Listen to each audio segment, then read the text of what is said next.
Hello, and welcome to the final, there's our music, our final installment of the Dangerous Summer webinar series, sponsored by the Hemingway Society. Today's topic is Hemingway and Sex. I am Suzanne del Gizzo. I'm the chair of the media committee and the editor of the Hemingway Review, and today I'm also a panelist. Before we get started, I wanted to review a few ground rules. This is a webinar, which means that you can see and hear us, but we can't see or hear you. You have two options to interact with each other and with us. One is the chat option. In the chat, you can comment on what we're saying, talk to each other. But if you have a question that you'd like us to address in the panel discussion, please throw that into the Q&A. That's where we'll be looking for questions from you. A reminder that we are recording this session because we have a global Hemingway family, and a lot of people like to see these discussions even though they can't be here in real time. As I mentioned last time, the conversation last week on race and this week on sex puts Hemingway into dialogue with some pretty difficult and challenging conversations. And it's that reason that we wanted to address them with each other. But keep in mind, of course, that we have a very large and diverse Hemingway family. And when you're commenting, just be mindful of that and be respectful of each other. One final new piece of news is that next week, if you're a Hemingway Society member, and if you're not, you should be, and you can join on the Hemingway Society website. But if you are a Hemingway Society member, you're going to get an email inviting you to take a membership survey. The Hemingway Society board has decided that it would be useful for us to know who our members are, broadly speaking. The survey is anonymous, but who we're serving so that we can serve you better. We're interested in what membership perks and services you take advantage of. And knowing a little bit more, we can be more directed and I guess intelligent about where we put our energies when we're serving you. So if you see that in your inbox, please do take a second to fill it out. And then there was this weird moment when I was getting ready for today's session because I'm a panelist and Carl is a panelist, I realized we're going to play a little bit of ping pong. It's almost a little crazy, but I'm going to serve now and say at this point, I'm going to pass it over to Hemingway Society President Carl Eby to introduce today's panel. Great. Thanks so much, Suzanne. And to everybody out there in the webinar audience and all of you who tune in afterwards and listen to the recording, welcome or welcome back, as the case may be, to the Hemingway Society's Dangerous Summer webinar series. And as Suzanne said, today is the last of four webinars we have this summer. And today's discussion is devoted to thinking about Hemingway and sex in the time of Me Too.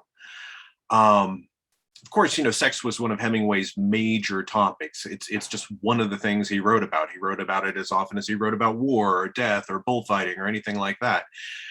And it's been a major concern in Hemingway scholarship for decades, particularly since the 1986 publication of The Garden of Eden, which I think forced everybody to rethink some of these issues. But what about this moment? Is this moment also going to force us to rethink some of these issues, to think about how we read and teach Hemingway in some new ways? And so very much like last week's discussion on Hemingway and race, we want to do the same sort of thing with Hemingway and sex.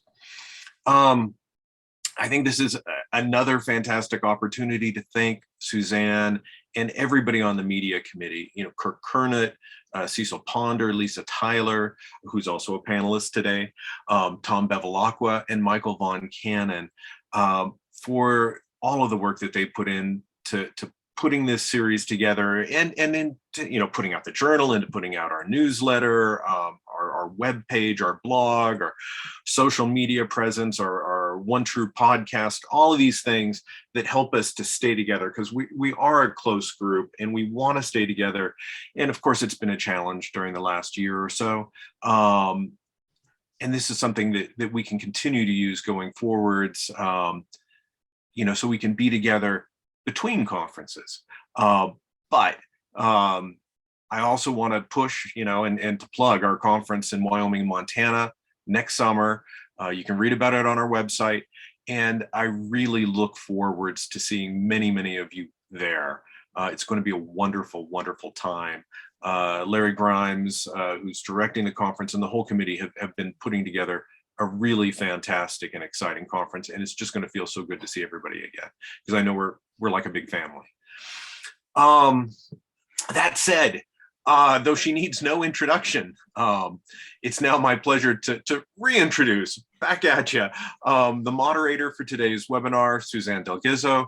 Suzanne is professor of English at Chestnut Hill College, and she's the editor of the Hemingway Review, as you all know, I think. And most recently, she co-edited the new Hemingway studies with Kirk Kernet. And I think today's discussion fits very much into the spirit of that volume. And so, with no more ado, here's Suzanne. Okay, now I'm going to return the volley and introduce you more formally, Carl. So we do know that Carl is president of the Hemingway Society, but he is also a professor of English at Appalachian State University. And he is currently working on the final pages of the Garden of Eden volume for Kent State University Press's Reading Hemingway series, which I know has been a long labor of love. So congratulations, Absolutely. Carl. Thank you. Also joining us today is Debra Moddelmog. Debra is a scholar and teacher of 20th century American literature, modernism, and sexuality studies. She is author of Reading Desire in Pursuit of Ernest Hemingway, which was translated into Japanese, and co-editor with me of Hemingway in Context.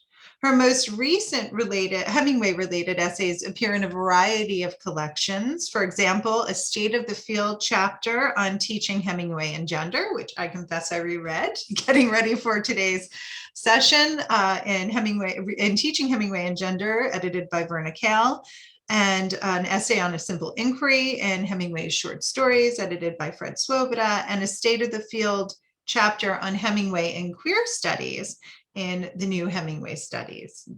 Debra currently serves as Dean of the College of Liberal Arts at University of Nevada, Reno. So welcome, Debra. And last, but certainly not least, is my fellow media committee member, Lisa Tyler. She is a professor of English at Sinclair Community College in Dayton, Ohio.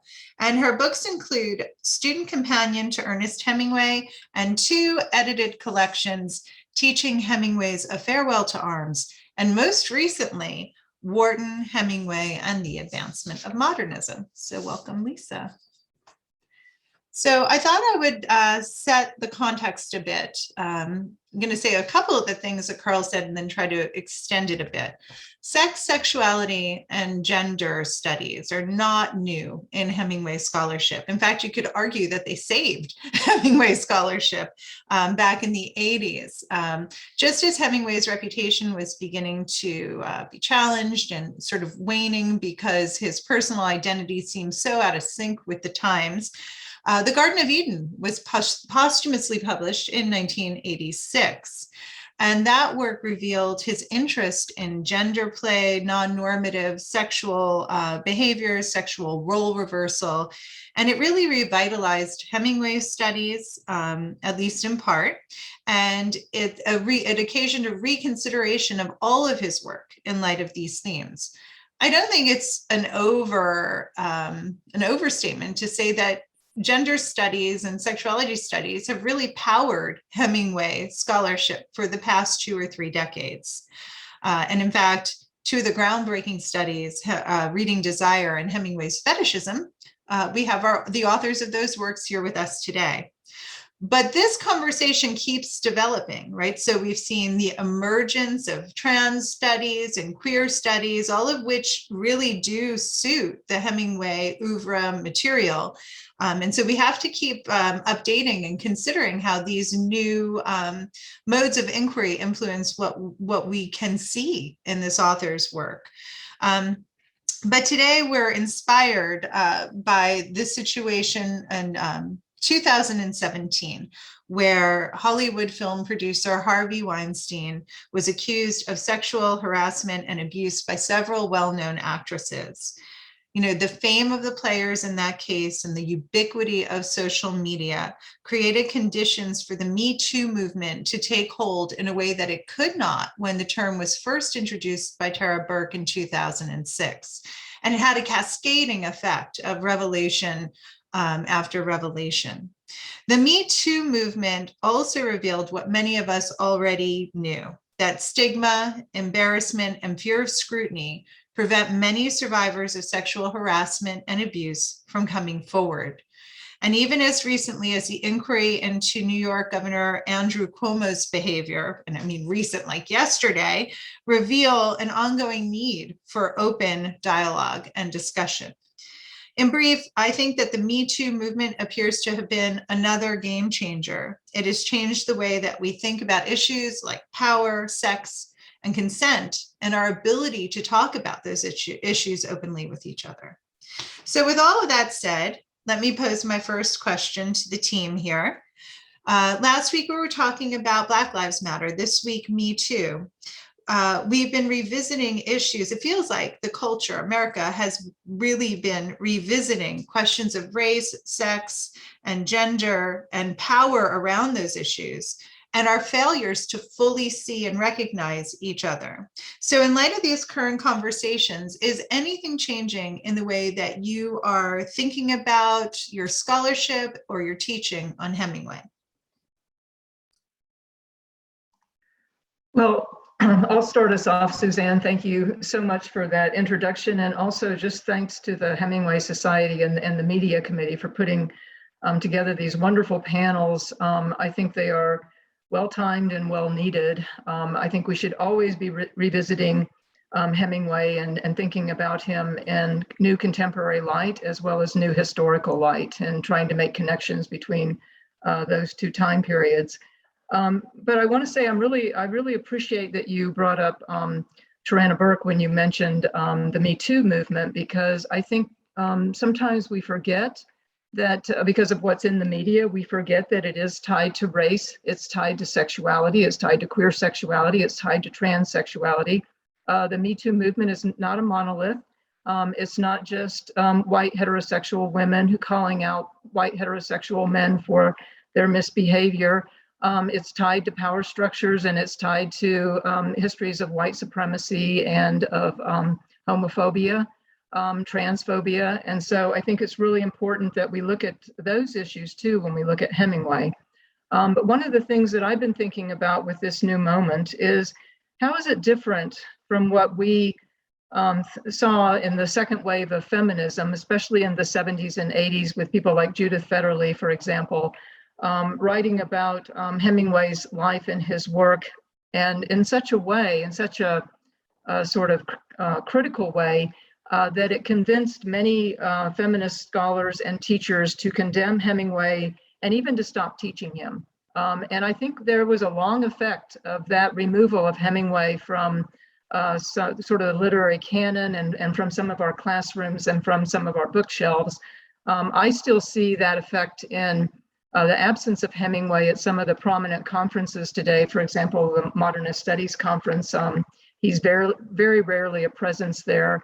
And I also, one of my fields is queer modernism. He's very rarely talked about in the context of queer modernism. So I'm just curious about how this moment is different from that moment when we looked at him and many of us said, never again, I'm not going to teach Hemingway again. What have we learned from that moment, and what might be different about this moment that makes us approach Hemingway in a different way? Well, it's interesting. I mean, a moment like this, it just helps you to see something maybe in a new way, something that you might not have seen before. I know, say, for instance, a story like Homage to Switzerland. If you remember the first and the second sections of that 3-section story, where it's explicitly a story about sexual harassment. And that's the subject matter.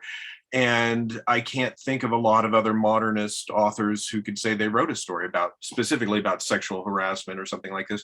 But I mean, I think he also took a very broad lens to it. I think if you read a story like A Simple Inquiry, where again, there's a power differential there and what's going on in all of this, I think he took a surprisingly broad view for somebody of his time on issues like that.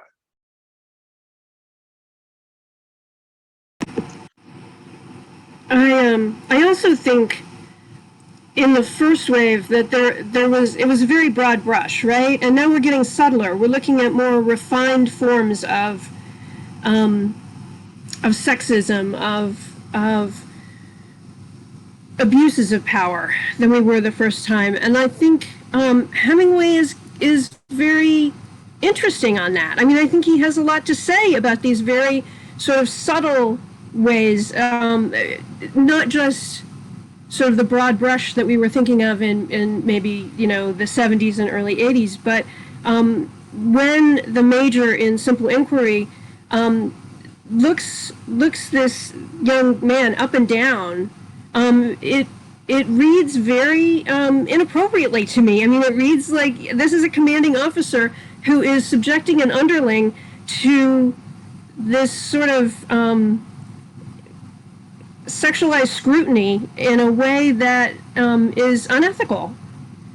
So I think there's a lot of rich stuff to unpack in some of these stories that we can't just say, oh, Hemingway has some problematic content in some of these stories and we should dismiss him. We should be examining them in the same way that we examine for instances of racism and white supremacy. We should be examining them and acknowledging them because that's part of our culture, part of our history, and it's embedded in almost all literature you read. If you reject literature because it has sexist or racist content, you're not going to have much left. I think it also may be that I'm thinking about masculinity studies and its contribution here too. And just understanding the way that identity is, and now I'm thinking a little bit into queer theory, you know, the freedom not to think of identity as locked down, and that Hemingway's identity could have, you know, multiple ways that it expressed itself. And it could have been a bit of a moving target, you know, that felt in many ways pressured by ideas of white masculinity, and in many ways just enjoyed the privilege of white masculinity. It's sort of a both and conversation for me, in a way that, at least when I read the scholarship from the 70s and the 80s, it felt more invested in locking him down as a certain kind of person and dismissing him. It was moralistic in a way that I don't feel our conversations now are moralistic. They're more about trying to understand context, understand nuance. Yeah, and you know, I think one of the things that might have encouraged that conversation, besides the fact that we're living in a new time with new lenses to read these things, is the release of his archival material and the publication of works like The Garden of Eden. Because suddenly we realized that he was much more interested in transgressive topics and in sort of power structures that inhibited people from sort of being themselves or expressing themselves in a particular way. And so the non-normative became just as interesting as the normative in Hemingway's work. And that, I think, for a lot of us, brought us back to him to read all of his works in a very different way, and even to pick out works that maybe hadn't received a lot of attention in the past, like A Simple Inquiry or Homage to Switzerland, which, Carl, I have a slightly different view of that story than you do, especially the part one. But you know, now those works are interesting for very different reasons, and a work like A Simple Inquiry, Lisa, I think is it's not just the sort of predatory male looking at a subordinate. Because that attaches that term predatory to the homosexual, which has kind of been an association that's always been there. It's kind of redundancy to say homosexual and predatory, because a lot of people think that homosexuals are especially homosexual men, are automatically predatory. But I see that there's more room for possibility in that story of complicity or compassion, or attempting to understand somebody who might be like him. So I think that story is really, really complicated, but I'm not sure we would have seen that previous to queer theory coming on board, to the archives coming out, and to the moment that we're in now. Yeah. But I think I think that's so true. I think that one of the interesting things is about a lens is that it doesn't just help. It's not just that the Garden of Eden said, okay, now we revise Hemingway because look at the Garden of Eden, because it helped us to re-see everything that came before it, and I'm thinking about something like Winner Take Nothing and the stories that are there. So you certainly, Homage to Switzerland is there. But so you've got something like God Rest You Merry Gentlemen, with sexual self-mutilation, and certainly something where you see sort of the coercive power of cultural ideals about sex and the impact that they're having on the boy. The Mother of a Queen, so it's looking at male homosexuality, it's looking at the sea change at female homosexuality and male attraction to it. One Reader Writes, is talking about syphilis. He's looking at a wide array of sexual topics, light of the world, prostitution, all kinds of things like that. But it ends with fathers and sons, where you've got that, you remember that advice from Nick's father, right? Just to keep your hands off of people, and that anything non-normative was a hideous crime and all of this. But you've also got that judgment. Well, on the one hand, you got young Nick in his Edenic experience with Prudy off in the woods, but also the older Nick looking at this and finding his father's judgment unsound, cruel, and unsound. And that seems to pass judgment on all the other stories in the volume that came before it. I'd read that the way you read In Our Time, Debra, where Nick's the implied author, I think, in some ways. I read Winner Take Nothing the same way. And I think that advice that you get in The Sea Change, you don't have to put a name on it. We're all made up of all sorts of things. That you've used that well enough. I think, he is broader minded on these issues than people gave him credit for. And you kind of can't blame them, though, given his public persona. He didn't make it necessarily easy, to see. But I'm going to steer us a little bit back in the direction of Me Too. I already see a question from Pete Hayes in the Q&A about up in Michigan. And I'd like to, Lisa, throw this one to you, because you have called Up in Michigan a date rape story. And you shared with me when we were talking about that, how much blowback you got after you wrote that. And I think the main line of criticism from the people who were criticizing you was that you cannot hold Hemingway's characters to today's standards of sexual interaction, particularly the idea of consent. So clearly notions of consent have changed, as have our ideas of what constitutes like seduction and proper seduction. So, or at least acceptable seduction. So how do we wrestle with those ideas in Hemingway's work, like applying ideas of consent and seduction the way we understand them now to the previous work? I don't know. We didn't have the term date rape before. I think we certainly had the concept. I mean, it'd be called something like taking advantage of, right? Something like that. I mean, that's the reason women took mad money when they went on a date, right? In case they got mad and couldn't get a ride back home from their date. Why would they get mad? Well, because he got fresh or worse, right? So I think the idea that date rape is a brand new concept is not, I'm not sure I buy that. I think women have known of that concept for a long time. They might not have called it date rape, but they knew that men could take advantage of them on a date, right? That's what they would have phrased it as. And they would not, I don't think they'd have called that necessarily a seduction exactly. And even if you look at the critics, that I was pretty hard on the critics in that essay. I reread it before I did this. I was pretty mean. But they did, very few called it a rape. And if you go back and look at them, they were struggling with what to call it, right?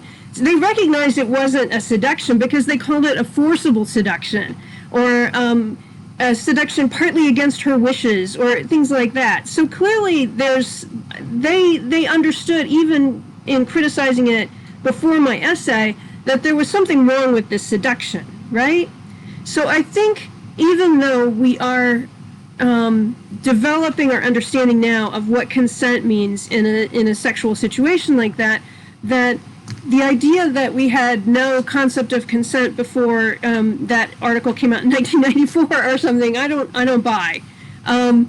I think that that's kind of specious to argue.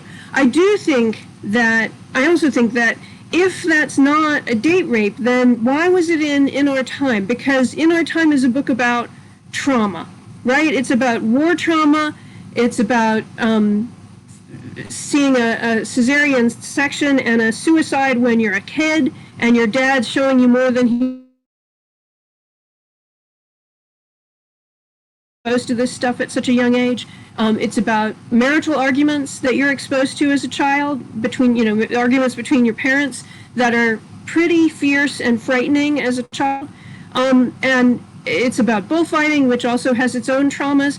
If Up in Michigan is not about a date rape, if it's about an unsatisfactory sexual experience, which is what one critic called it, it seems like an odd short story to be in that collection, which is centered on trauma, on young Nick in most cases, but young people exposed to stuff that is frightening and scary and violent.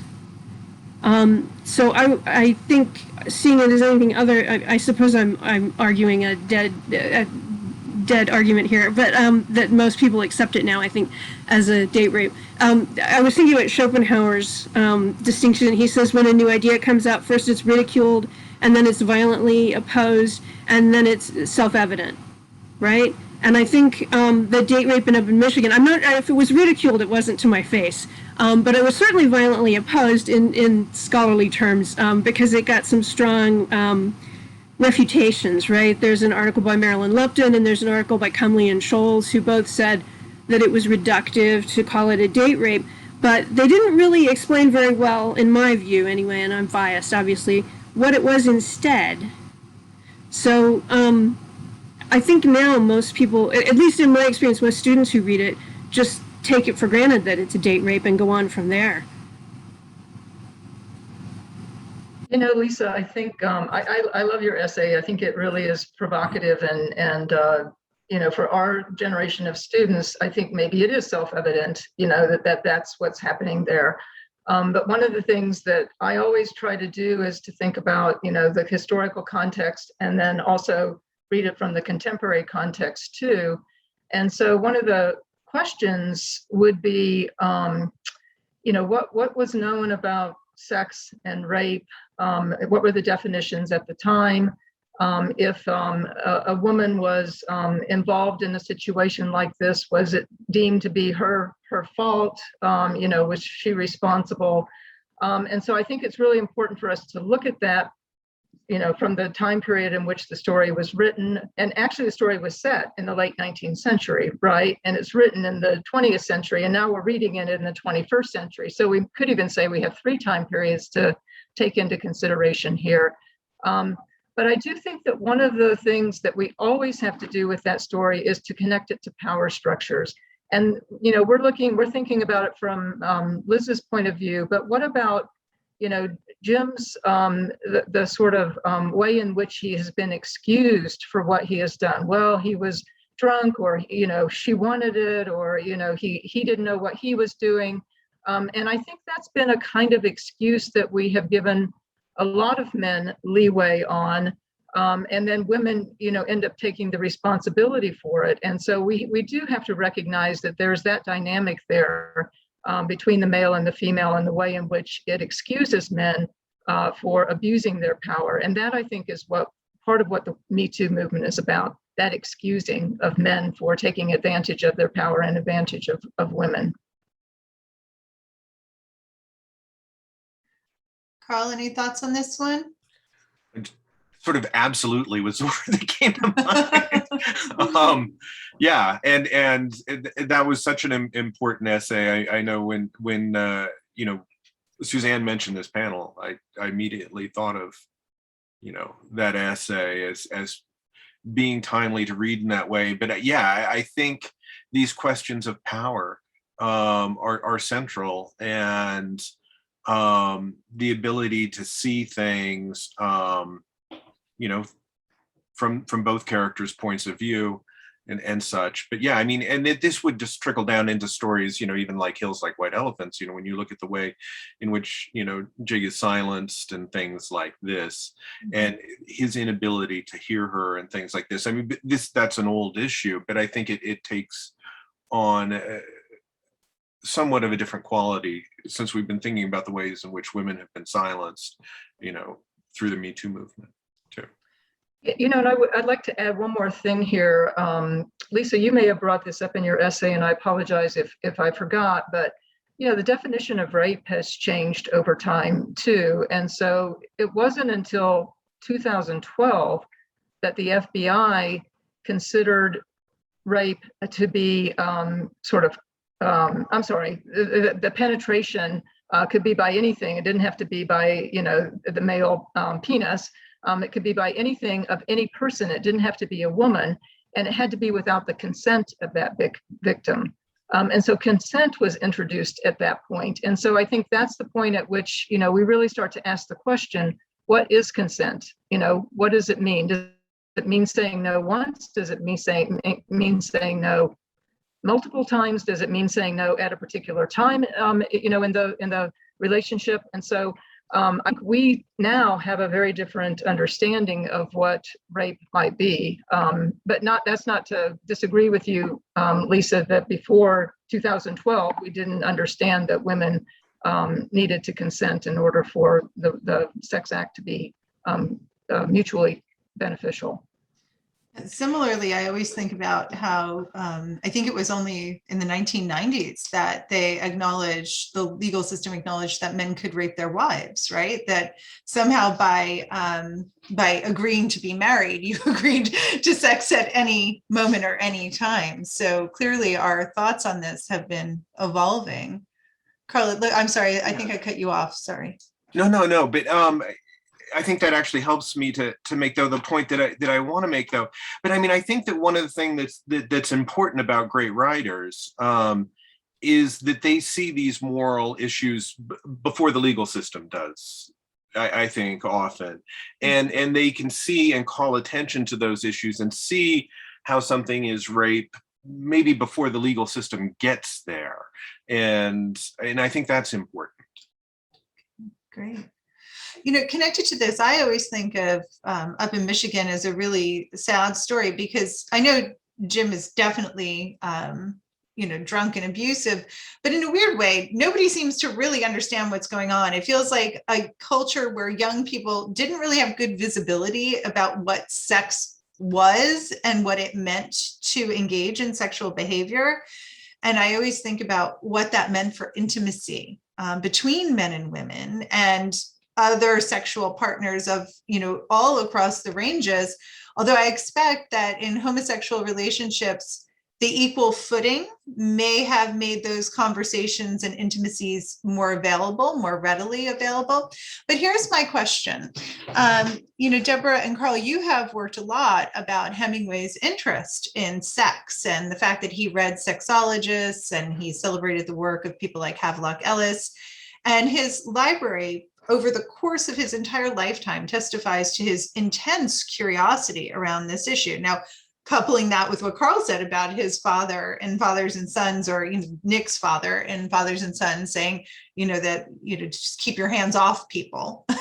So I wanted to sort of throw it out there in the spirit of, you know, back in historically, what did Hemingway understand or know about sex? What was his thinking around the question of sex and relationships, sexual relationships? Well, I think like many people of his age, Hemingway was fascinated by the new sex science of the time. And one of the things that we should keep in mind is that even though, these were medical doctors and psychiatrists and psychologists and sexologists who were coming up with these categories and these definitions that to some degree are still relevant today, it was in the newspaper. People like Eleanor Glynn, who was, famous for sort of developing the it girl. She wrote sort of scandalous novels as well as sort of sex handbooks. Marie Stopes wrote a very famous marriage manual. So people were interested, as Havelock Ellis said in his very first, the general preface to the Studies in the Psychology of Sex. He said, we want to get at the sort of gist of what is normal and what is abnormal, according to the laws of nature. And so trying to move sex out of the realm of crime and religion, the church, and making it more a scientific study, and really trying to figure out what was normal and what was abnormal. And many of the sexologists, abnormal didn't mean like, wrong or problematic. It just meant different from, sort of reproductive sex or what we might think of as normative sex. And so they were really trying to bring to understanding to some of the sort of non-normative ways of interacting. And so I think Hemingway became very fascinated with that. And you can see the influence of the sexologists, and I would say particularly Havelock Ellis in much of his work. I think it shows up, for example, in the Sea Change, where the girl says, don't use words like that. And she's talking about perversion and vice. Vice is from the church and perversion is from morality, and perversion is from the sexologist. And she's saying, take it out of that realm. I don't want to be called perverse. I want to be called just experimental or adventurous or whatever. And so that was one of his ways of fighting back against some of the more sort of negative implications of sexology, was to say, no, we're not going to call it perverse. We're not going to call it immoral or abnormal. We're just going to call it, infinite variety. He tried to move it out of the realm of perversion and into the realm of infinite variety, which is where Kinsey went. But you can see the influence of Havelock Ellis on Kinsey too. So, it's a whole study that's happening in the 20th century. And I think Hemingway and a number of the modernist writers were fascinated by it. Yeah, absolutely. And in the Garden of Eden, you can see, David, for instance, wondering, hey, maybe everybody's this way, maybe not, but there must be many people who are this way. And, and Hemingway's really trying to sort of figure it out on the page. He's thinking about these issues. And Debra's written so well about Hemingway and Havelock Ellis, and how Hemingway, he ran around giving copies of Havelock Ellis to everybody in, like, what was it, 1919, Hadley, you have to read this and all of that. And he kept reading sexology, other books on the topic, right through the 1950s. And it's a pretty wide range of some of this stuff.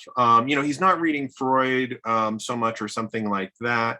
But he is certainly reading popularizations of psychoanalysis, psychology, different kinds of approaches. There's some things like self-help books. One of the more amusing is Louis Bich's "Be Glad You're Neurotic," 1936, and it's got chapters with titles like "I'm neurotic myself and delighted," and "You hate yourself, no wonder," and "If you didn't feel guilty, you'd be an animal." And of course, your sex life is far from satisfactory. And very importantly, there's a chapter, "To be normal is nothing to brag about."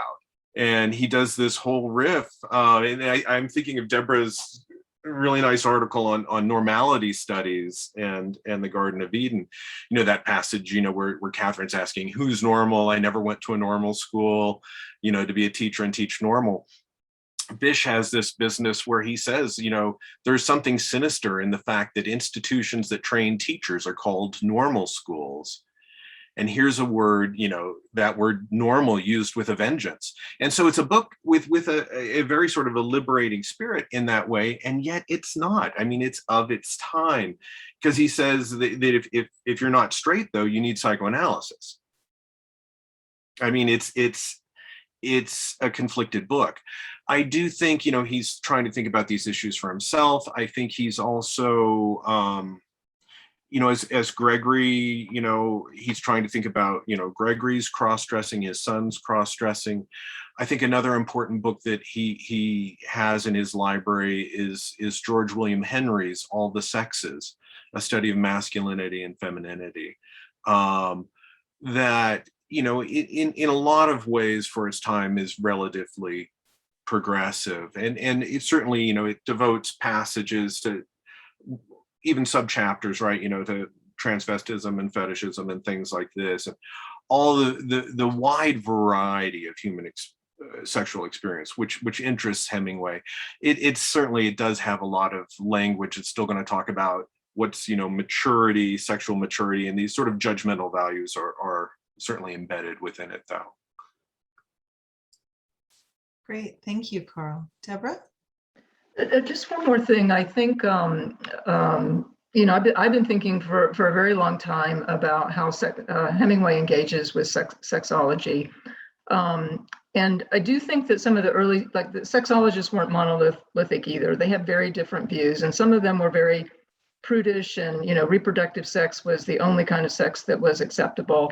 Others were much more open-minded, and they were advocating for open marriage. They were advocating for women's desire to be as equally powerful as men's desire. They were advocating for companionate marriage, which meant you would have a relationship that both partners were mutually satisfied in their relationships, in their sexual relationships, and their sort of just romantic relationships. So you did see him kind of picking up on both sides of sexology, the sort of, negative moral side, which kind of became the popularized version. Homosexuality is considered a mental illness until the 1970s. And so, transsexuality isn't really even talked about much in the popular culture. And so trying to figure out what to make of his son, daughter's sexuality. But what I see him doing is I see him using 4 strategies in relationship to sexology. And partly this is his character strategies, but partly it's his strategies for trying to figure out his own sexual identity and sexual adventurousness. And one is, and I know this kind of harkens back to the race panel that was last week, but one is relocating the desiring subject in a tribal or utopian space. Like we're not like the others, we're over here, we're in this, special space, why can't we, why do we have to live like the others? We're ourselves. The other is to replace sexology's classifications with metaphorical and individualistic possibilities, just as the girl does in The Sea Change. We're made up of all sorts of things. You've known that, so we're just individuals. Why are you trying to make me something different? Refusing to accept sexology's authority and particular judgments, she does the same thing. It's not perversion, it's variety. It's and Marita does that as well in The Garden of Eden. Right. And then reminding sexology of its own political arguments about sexual relativity and variety, and saying, wait a minute, you said it was okay to do this, so why isn't it okay for me to do this, or for one of my characters to do this?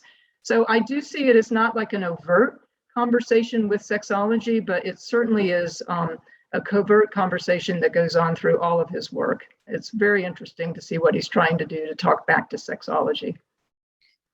Thank you for that. It's so interesting to me, though, that, somebody who's so interested in sexology and sex and gender fluidity, his sex scenes aren't particularly good. If we're honest, I'm thinking about when David Wyatt talks about For Whom the Bell Tolls, and the La Glorias, and the earth is moving, and, or Jake and Brett, and whatever happens between them, and the ellipses and similar ellipses between Catherine and Frederick. He's either putting the sex is literally elliptical, or he doesn't write particularly well about it. All the obfuscation in Garden of Eden, for example. So anyway, with that in mind, I'm wondering, when you are teaching or writing about Hemingway, are there particular scenes or sex scenes that you gravitate to as sort of highlighting or illuminating some of the things we've been talking about here today? Anybody want to give that a shot? Well, I do teach the Garden of Eden frequently, and it's just sort of chock full of them. I mean, you could choose, obviously the first encounter that they have, and then also after they get their hair dyed identically, and the thing I think about his fetishism is that, I mean, a lot of that hair cutting, hair dyeing is sexual. That's the sex scene. And that's, if that's not your thing, yeah, I don't think that registers. I think it's just misses entirely for other folks. But I think for him, that was a sex scene.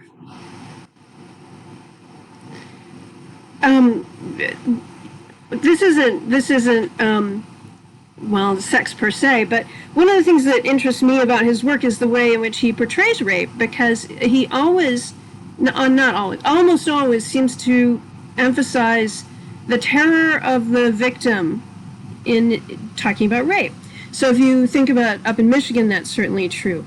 If you think about the two teenage girls that Imo finds in Farewell, and they don't speak the language, and every time Imo uses the F-bomb, they're freaking out because they think they're going to be raped. It's always on terror. If you think about Maria in For Whom the Bell Tolls, even the homosexual rape in Death in the Afternoon, or when he talks about the wolves on the lake boats in A Movable Feast, when he's talking about sort of, sorry, Deborah, but predatory homosexuals again, the stereotype. But he's talking about being a young man and having to defend yourself, right? And being ready anytime to defend yourself in a physical altercation. So when he talks about rape, he's on the side of the victim, at least the threatened individual, and not on the side of the perpetrator, which I think is an interesting point. Somebody in the I can't remember if it's the Q&A or the chat says something about, and in our time everything's about the perspective. Well, in his discussions of rape, he's choosing to side with the victim or the threatened person, which I think is admirable. I kind of like that about Hemingway.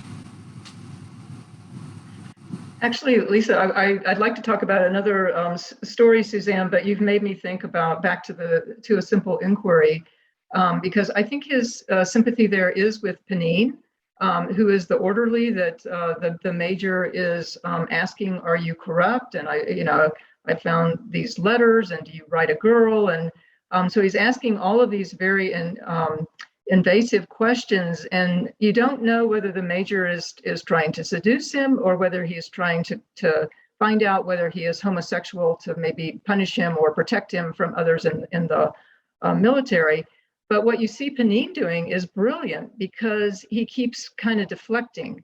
I don't know what you mean, corrupt how, and he keeps deflecting because he knows that the minute he says yes, he has put himself into a category that will already either make him a possible victim for some kind of seduction, or that will get him kicked out of the military, or that will present him as the sort of underling of the homosexual major. And so it's just a brilliant move, but it is I feel like Hemingway's sympathies are with that orderly who is trying to keep his life orderly and not get complicated in the military by a major who wants to put him into a particular category. But the story that I just keep coming back to, it was one of the first that kind of brought me back to Hemingway back in graduate school and made me think about him in different ways. And this was long before The Garden of Eden came out, but it was the sea change. And what I love about that story is that it seems that the girl has been under the man's sort of authority well, let's try this. Well, let's try that. You don't know quite what the nature of the sexual contract is that they have made, but you know that he has used that with her to convince her to do things that maybe she didn't feel comfortable doing or she wasn't quite sure about. But now she's turning the tables, and the story starts out with, well, so, won't you do it? And she says, I can't. And it's just like she's drawing the line. I have found something that is much more exciting to me, and my desire is so strong for this other woman that I can't turn back. I can't go back to what you want. And she's trying, I think, to let him down easily, but she's gone. She's found something, a desire that is beyond him. And Carl, maybe you're right that he's fascinated by that relationship, but that's not her fascination anymore. She's walking away into something else. And I just love that kind of independence that she shows, that says, this is my desire and you as a man can have nothing to do with it. What do you do though with her? So when she says, I'll come back, and so is that just part in that reading, is that just part of just letting him down easy? Well, I've said that before myself, and it doesn't happen. I think it's part of letting him down easy. Of course I'll be back, and he says, yeah, the hell of it is that you will. Personally, and maybe this is me reading into it, but I don't think she's coming back. Hemingway told Hotchner that, he thought when he saw that overheard this story in a bar, and when he saw the girl walking on the beach, he thought it would be two butch women walking together, and it was instead it was two female beauties, and he was just astonished. But I think at that moment, his stereotype about lesbians was sort of exploded, and he realized that this woman is not coming back. Okay, great. I'm going to take a little bit of a turn here. This comes from a conversation I had with Julie, who's I see in the audience today. We were emailing earlier. She's very interested in the fact that Hemingway portrays gender fluid characters. And this was something, by the way, Julie, I was thinking about this too, even before our email. But we're wondering, given the constraints of his time and also the self-imposed constraints of his public persona, and I know this is a speculative question, but do you think if Hemingway were writing today with the sort of richness of the LGBTQIN plus vocabulary, that we would have a very different writer on our hands? Undoubtedly, just undoubtedly. Think about, I think wickedness, sin, vice, we've talked about those words. And yeah, I mean, he does challenge those words and undermines those words. But I do think that a big part of the turn on for him is in the act of transgression. He feels the rule he's transgressing. And in some ways that has a way of reifying the rule. And he even invents rules like, no matching haircuts, I mean, who knew? I mean, whatever. But so that's sort of, rule for him.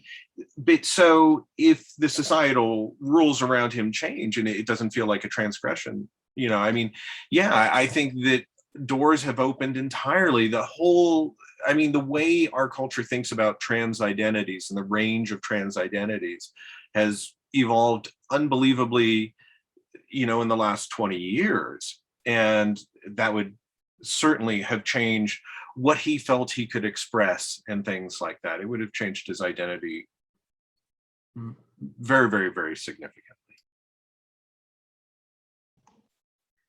Well, isn't it pretty to think so?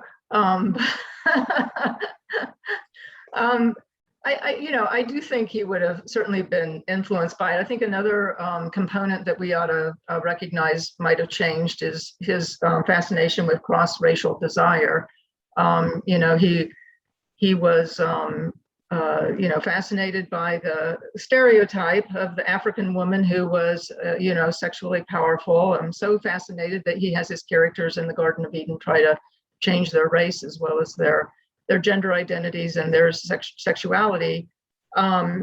But yeah, I mean, one of the things when I think about that question, Suzanne, I wonder if it would have changed his relationship with Gregory Gloria, and whether he would have been more understanding and more sympathetic. And, according to some people, when he saw Gigi with the nylons, he later said, you and me were from a strange tribe, recognizing a kind of similarity between the two of them.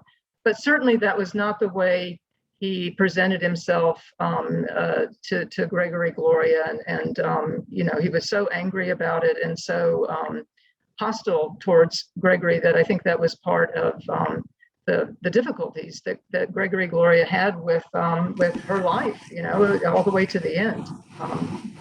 Father's response to that.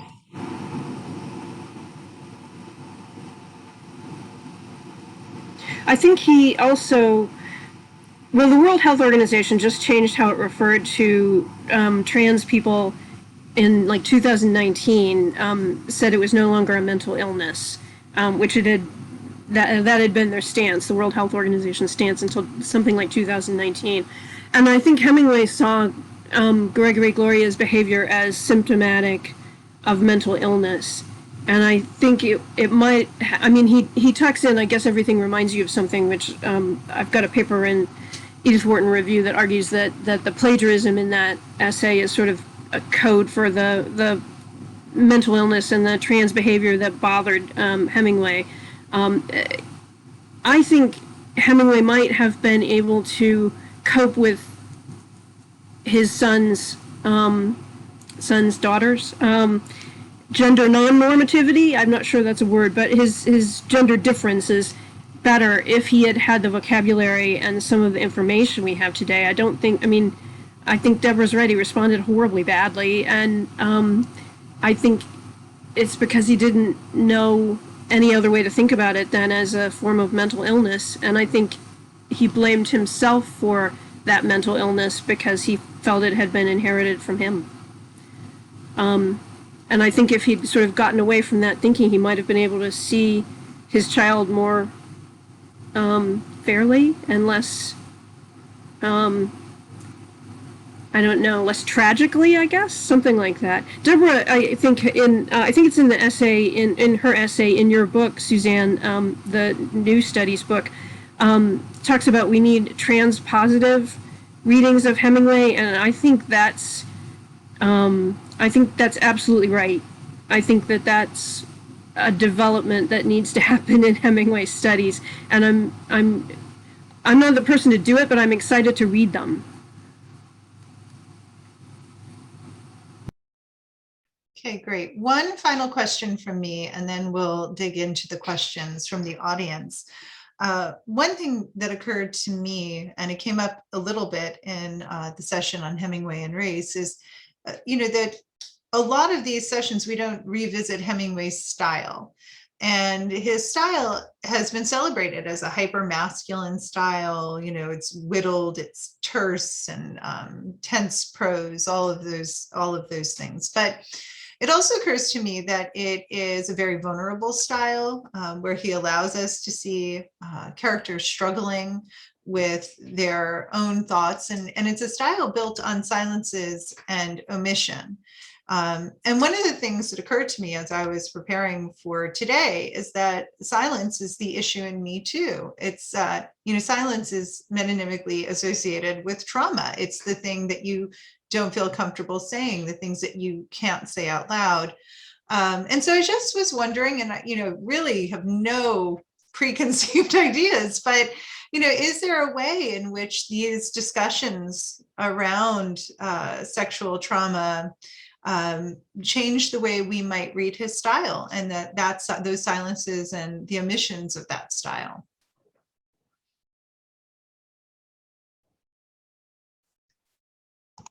I think so, Suzanne. Maybe not in every story, but one of the things I argue, and I'm sorry to keep coming back to A Simple Inquiry, but I just wrote about it, and so it's kind of in my head. But one of the things I argue in my essay there is that his style is coming into sort of formation at the same time that we are developing a way of reading bodies. And we read bodies as kind of a text that will expose, if they're read in the right way, we will figure out what the secret desire is of the person that we are reading. And this is a method of the sexologist, right? The kind of case study, bring the person into the clinic, ask them a bunch of questions, have them confess their secret desire, and then you know what they are, you know how to think about them.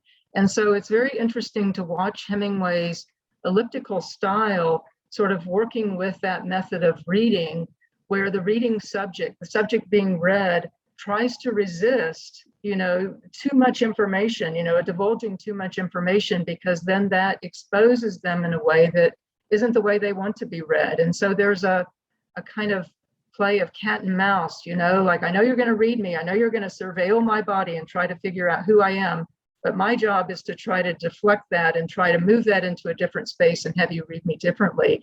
And I think you do that with a style of omission, with a style of ellipses, where you allow the secret desire never to be expressed, allow it to be below the surface. And that either is, kind of, the question about what's the story really about, like in the sea change, but it's also a way of the person with the sort of anti-normative or non-normative sexuality to keep from being put into these sexological categories. I would, I think the point, Suzanne, that you made about vulnerability, that's just so central. I mean, that's what in our time just is so much coming from that point of view of vulnerability that really struck me. But just working on the Garden of Eden and, working on the end of that volume too, made me think about a stylistic question, which has to do really with focalization.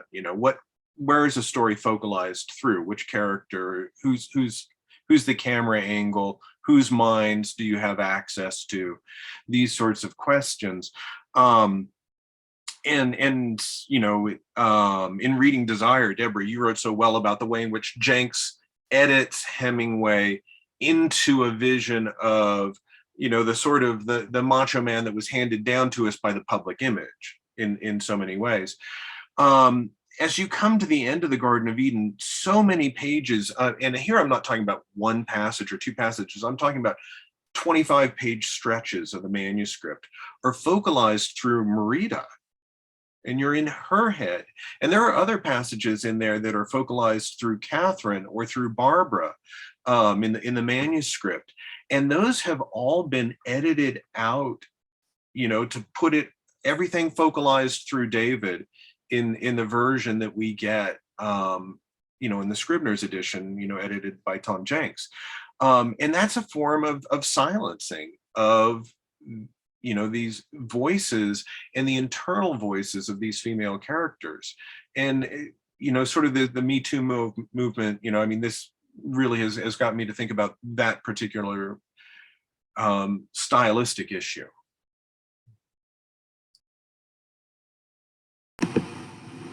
I agree with what Carl said about vulnerability in our time. In the Up in Michigan essay, I quote, and I can't remember the scholar's name, but he talks about Hemingway being an artist of the repressed scream. And I think that works really well in terms of thinking of him writing about Liz, of rape victims, and of thinking of him in context of the Me Too movement, right? The scream you can't say, the scream you can't utter. Great, thank you guys. Oh. Got to unmute myself. Took me a little while. There I go. Okay, so Hillary has a question for us. She says she'd like to hear more about our thoughts on how Hemingway's literary style might contribute to the precarity of his popularity, even his acceptability as a writer, author, and as a topic for classroom or scholarly attention. So, Hillary, are you thinking, I'm not sure exactly where you're coming from. Maybe Carl, why don't you you looked like you were going to pick it up. Yeah, well, Hemingway, I think some of those qualities that Deborah was just pointing to about Hemingway's style have made it very popular in the classroom over the years, though, in some ways, because I mean, things aren't on the surface. There's something to teach, right? You know, there's something about some Poe stories where, you know, once you get beyond saying, you know, were you scared? I was scared. You were scared? You know, how do you teach it? You know, where do you go? It's not a story, you know, and that's not a critique of the story, but it's not inviting deep analysis. But, you know, the whole notion of the iceberg, I mean, it gives us work to do as instructors in the classroom. It was interesting for me to hear that, though, linked with sexology, and to hear that point of view on it, Deborah, because you know, that's often, you know, we start reading the work. What's it, you know, not what's it really about, but boy, I mean, there is all this stuff to dig into.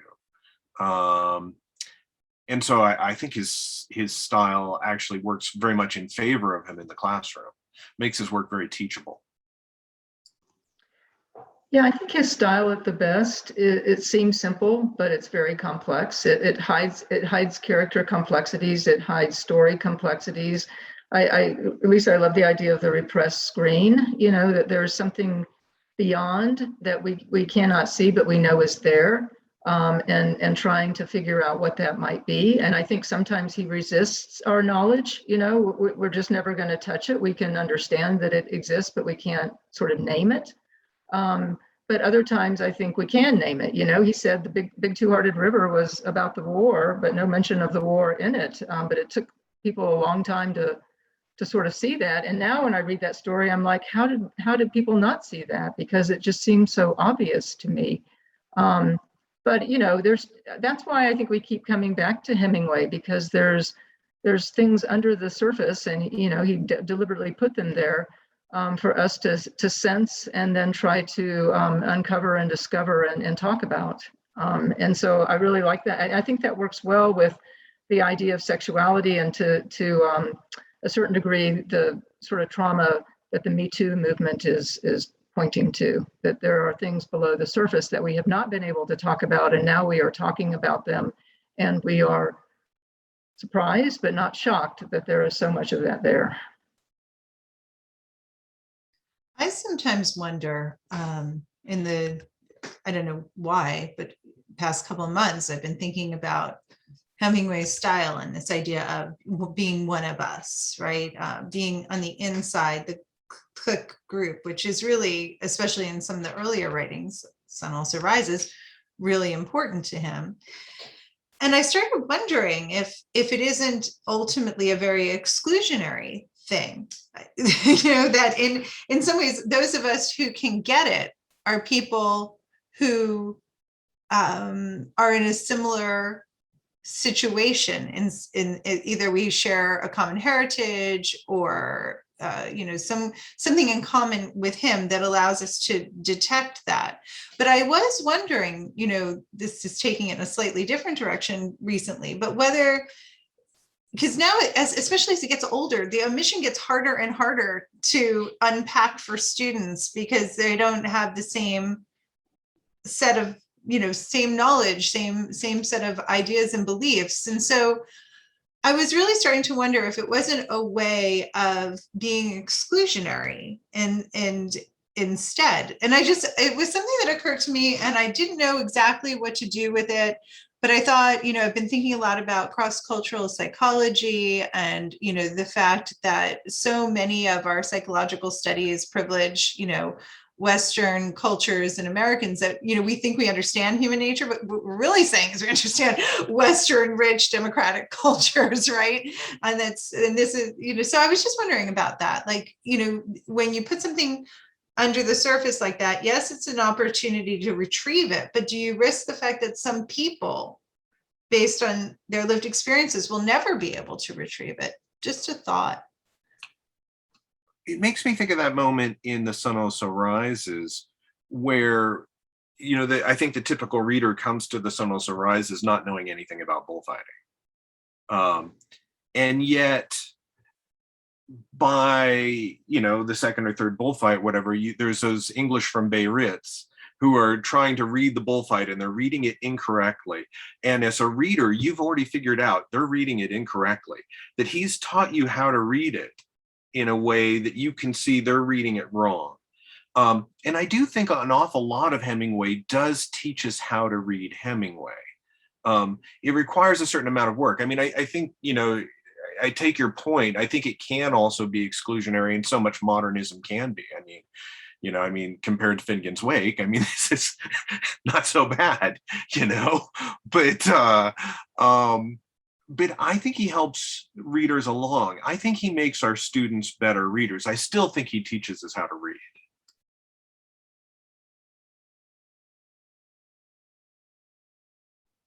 All right, so then we also have a set of questions about to what extent, and especially around sex, this is a tricky one. To what extent can we talk about the works independent of Hemingway's biography? And to what extent do we have to be informed by the biography? We didn't dote on this, but, you know, we know that Kenneth Lynn's study about, you know, we mentioned it, but, you know, twinning Hemingway with his sister, you know, could have potentially informed or helped create a set point for him for this kind of gender cross-identification. So in other words, you know, in this case in particular, do we have to go to the biography to, you know, allow that to illuminate the text, do you think? You know, I think that's a really fascinating story, and I think you can ask it about any author. You know, do we need to know the author's life in order to read their work? And we have to keep remembering that the life of an author is itself a construction, right? We have so many biographies of Hemingway, and, you know, each biographer tells that story in a slightly different way, or maybe a dramatically different way. And I think it provides us new insight, you know, to him and his relationship to his work. So I agree with Carl that we don't need to have the biography in order to read the work, but I will say that I'm thinking back to when Comley and Scholes' Hemingway's Genders came out, and one of the things that they said in that book, I mean, I love that book. I think it was, you know, monumental and really changed a lot of people's thinking about Hemingway's work. But one of the things that they said at the beginning was, you know, he was deeply interested in people who were kind of other than him, you know, these sort of sexual adventurers or sexual transgressors. And that's one way to think about it. Yeah, I think he was, but it sort of puts him in a category of normalcy and says, you know, here's this normal heterosexual, red-blooded, you know, American guy who is writing about these marginalized people. But when you know that he himself was struggling with some of the same things, I think you start to think about it in a different way. It's no, he's not writing about the other, he's actually writing about himself to some degree. He's trying to figure out, you know, how is it to be non-normal in this society? What does it mean? And how do you make sense of that? And for anybody who's ever been in that category, you know that to some degree you have to try to figure that out. You have to try to find a reverse discourse from the one that, you know, is taught to you by society that says, as Catherine says, there's something wrong with me. You know, I was a story and it turned out all wrong. You're trying to write another story, you know, and to me it's fascinating when you know that Hemingway was trying to write another story about himself as well. Yeah, I mean, I knowing the biography, you can see so many things there's no other way you can see. You know, and working with the Garden of Eden, it's not just, you know, sexuality. It's the elaborate metaphors that he gets into that are intimately tied into the details of what he's thinking about at this time in his life, and you couldn't even figure them out. And this is more in the manuscript perhaps than in the published edition. But I mean, you can read it in very interesting ways if you don't know the biography. I mean, and very productively still. And I think you end up with a different set of questions. It depends what you want to know from the text. I mean, there is so much you cannot see if you don't know the biography, but there's so much you can still see if you don't know the biography. You know, it just depends what you want to do with the story. Well, and I think one of the things that's so fascinating to me is, you know, here we have this heteromasculine individual, you know, who has been a kind of pop icon for so many years. and then ask the question, what did he have to do in order to maintain that type of identity? And then you start to wonder, well, isn't that identity in some ways, and I'm going to bring this back to the Me Too, isn't that identity in some ways itself a problem, right? That you have to sort of manufacture this kind of masculinity, this type of heterosexuality in order to prove yourself to be a man. And to go back to, homage to Switzerland, Carl, I think that's in that first vignette, I think that's what the character is doing. He is manufacturing a sexual harassment scene so that he can seem like a man when he is in fact not interested in women. And so it's all these contortions that society sort of force you to do in order to fit into a very narrow idea of what normal is. And to some degree, that wraps up into heteronormativity and white supremacy and all of these things that I think the Me Too and the BLM movement are making us talk about. That is connects directly with another question we have about, do you think that this person's asking, it's Russell, is asking us that, do we think that Hemingway wrote for publication and financial income and to shore up the persona in one way, but that he was really writing from the heart in some of these unpublished works that we find after, in the archives after he's dead. So do we see that kind of intentionality that he was trying to maintain the persona in the works he did publish and was afraid of publishing the more controversial or challenging material? In the Garden of Eden, there's an internal debate.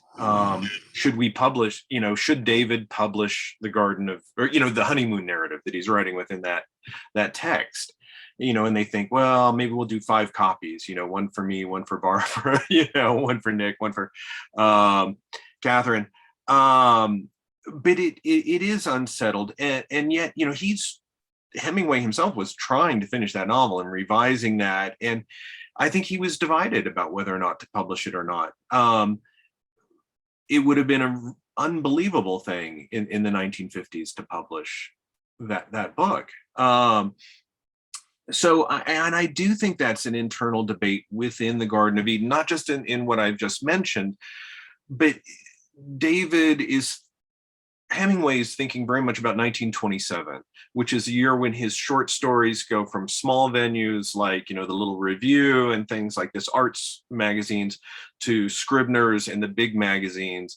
And I think some of Catherine's response to the clippings and to the persona, how can we be us and you be what it says there in the clippings, right, is an engagement with this sort of the public image that goes with that. Also, that David feels that his he's debating about making money through his art, and how much money he makes through that art, and what is he selling. And I think there is some self-criticism about what he gave up for that kind of success. I think he's truly exploring that in the Garden of Eden. I don't think that he's arrived at a solution, but I think he felt that to be a problem, something he had to really think about.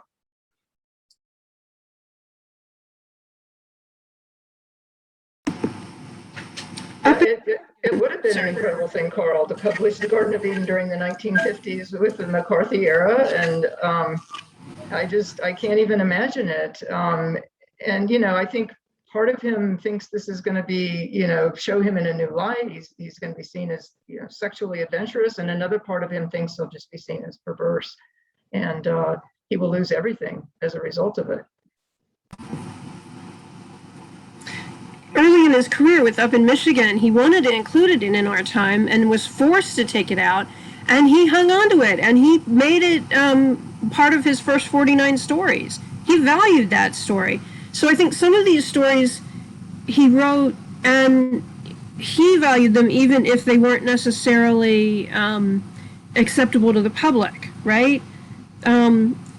And I think sometimes he was working out some of his own demons, and I guess everything reminds you of something. I think he was working out some things, some difficulties in his relationship with his youngest child. So I think he saw them as valuable, these works that he wasn't sure if he could get published at the time that he wrote them. And I think he was, with Garden of Eden, Carl's the expert, but I think he was wrestling with it. And I don't think you spend that much time on something that you don't think you can ever publish. I mean, I think he envisioned publication at some point, but I think he couldn't, I mean, what was it, 1,000 pages in manuscript? I think he couldn't quite figure out how to get it into a publishable state because there was so much he wanted to say, and he couldn't figure out how to get it all in a sort of reasonable length, and have everything work. But he kept returning to it, which suggests he found it artistically compelling, even if it wasn't successful or it wasn't going to be commercially publishable. Yeah, he wrote the provisional ending in May 1958, and then he tried to write a different ending in June 1958. But then he was still thinking of using the provisional ending, and he's still writing on it in February 1959. It's just, he tried to end it and it kept going, and then he'd try and end it and it would keep going. It was, yeah. Carl, I think we have to persuade you to do an edition of Garden of Eden, the complete Garden of Eden. I'm waiting for that.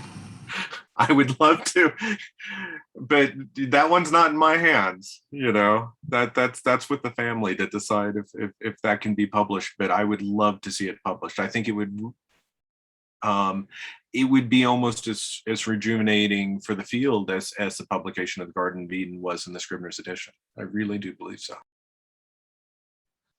Well, it is now 2:20. I just want to give you a chance. Is there something you were dying to say today that just didn't come up? Something that you had on your minds and none of my questions or the questions from the audience got to it? Any final thoughts to leave us with?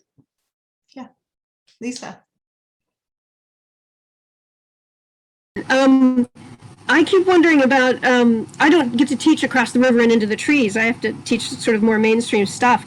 And I keep wondering how students react to the idea that you can't have sex with a menstruating woman. I always think that seems like I mean, Hemingway could be very conventional at times, couldn't he? And that seems to me to be a huge example. Or maybe he's arguing that Cantwell is conservative or something. I don't know. But that seems very odd to me. And I'd be really interested to know how students react to it. Thanks. Debra, Carl? I think Mark's written some good stuff. Mark Torino's written some good stuff about that. He has indeed. Yeah, I don't teach anymore, unfortunately. So I don't have any recent student experiences to talk about. But Carl, I was thinking about your essay in Teaching Hemingway and Gender, and how you said reading Hemingway backwards gives you a whole different perspective on him. And I actually confess that I've only taught a Hemingway course, a full course on Hemingway, once in my career. And in that course, we read from the beginning to the end. But one of the things that came up is like, could this guy write about anything besides women wanting to dye and cut their hair? So even if you read him conventionally, you come to that conclusion as well. But maybe it takes you a little longer to get there. It's interesting, though. It interests me how much we didn't see before the Garden of Eden came out, though, because I think somehow you are able to read through his work. But I guess the times have changed too. We do notice different things today than folks did before, and we're less under the weight of just that colossal public image than, let's say, earlier generations of critics were. Yeah, and I think what you see depends on what you're capable of seeing, and we have new lenses. Queer studies gives us a new lens. The trans studies is giving us a new lens. Feminism gave us a new lens. And I just would go back to the statement I made earlier that the Me Too movement is not monolithic. And I think we need to think about how race and sexuality and gender identity intersect in some of the stories that we're hearing, and how we need to hear the stories of of trans women, trans men, gays and lesbians, people of color a lot more than we are. And so I hope that those stories start to come to the surface, because that's really important. And we need to think about that too when we're reading Hemingway's work. I think it's really important to realize the intersections of race, gender, and sexuality in reading his work. Yes, I think intersectionality is exactly the right place to end a discussion like this. I would just want to thank Carl and Debra and Lisa for being here today, for agreeing to be on the hot spot on this hot topic. And thank you for the great discussion. I'm sorry to those members of the audience whose questions we did not have a chance to get to, but thank you for all of your questions. And Carl, I'm going to hand it over to you, since you're the president, to say a final goodbye. All right. Well, thanks everybody for joining us. We've really had a terrific turnout for these talks, and it's a testament to the hard work that Suzanne did and the media committee did, but just the continued interest in Hemingway. And we're going to be having more of these events. We hope to see more of you in the future, and we hope to see you all in the future in Wyoming and Montana next summer. Looking forward to it. Thanks, Suzanne. Thanks, Debra. Thanks, Lisa. Thanks, everybody. Thank you. Bye. Take care. You too.